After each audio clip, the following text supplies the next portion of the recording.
السلام علیکم ورحمۃ اللہ وبرکاتہ۔ اعوذ باللہ من الشیطان الرجیم، بسم اللہ الرحمن الرحیم۔ محترم سامعین،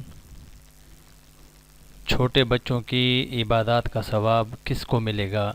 حضرت عبداللہ بن عباس رضی اللہ عنہما سے روایت ہے کہ ایک عورت نے اپنے بچے کو رسول اللہ صلی اللہ علیہ وآلہ وسلم کے سامنے اٹھایا اور پوچھا،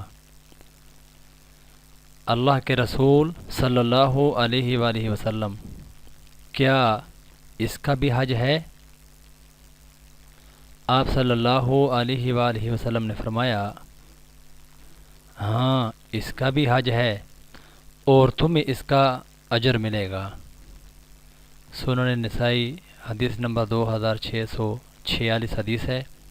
محترم سامعین، چھوٹے بچے جو ہیں جن کی والدین پرورش کرتے ہیں تو جتنی بھی وہ ان کی خدمت گزاری کرتے ہیں تو اللہ رب العزت کے محبوب پیغمبر صلی اللہ علیہ وآلہ وسلم کی حدیث کی روح سے اس کا ثواب ان کو مل رہا ہوتا ہے، اور یہ ہماری آخرت کی بخشش کا ذریعہ بھی ہے۔